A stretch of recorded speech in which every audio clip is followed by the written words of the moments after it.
According to the Sensory and D'Angelo reading, we develop our ideas about people in terms of their race, class, gender, sexuality, ethnicity, religion, ability, and citizenship from the culture that surrounds us, and many of these ideas are below the surface, or below the conscious level.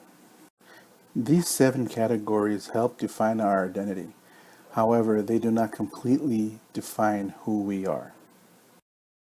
There are 2 identities that have had the most influence in my life. The first one is religion, which is considered subordinate because I'm Catholic. According to Harrow, our socialization begins before we are born, with no choice on our part. My religion was instilled in me shortly after I was born. I was baptized and officially introduced into the Catholic faith. Ever since I can remember, I was taught the importance of believing in a higher power. My religion was primarily pushed onto me by my mother, who to this day still asks if I went to church on Sunday. She was the one who really emphasized that aspect of my life. Taking into consideration the larger power structure of this country, I would say that I'm non-white. My personal preference would be to consider myself Latino. With that said, I am a subordinate identity here being kept down by the man. I just get a kick out of saying that. My class is subordinate, lower second class. My parents did the best they could to provide for us.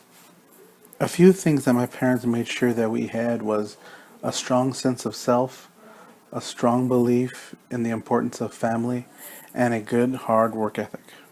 My gender is the other identity that has had the most influence in my life. According to Sensory and D'Angelo, the first layer of socialization we might easily identify is our family. As soon as my parents found out I was a boy, I was anointed as the prince. I was treated differently and, for lack of a better term, spoiled rotten.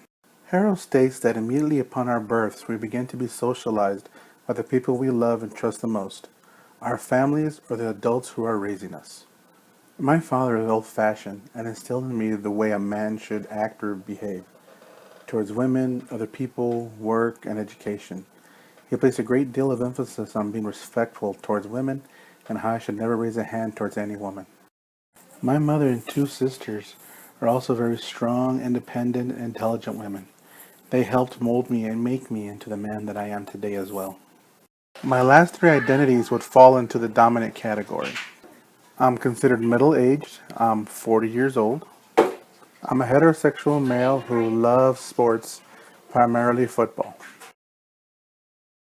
I am considered bilingual, however my English is much better than my Spanish. I really didn't learn how to speak Spanish till I graduated from high school.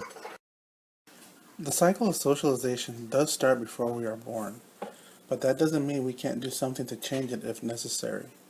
It is up to us to pass down the lessons that we've learned to make sure our children become better people than we were.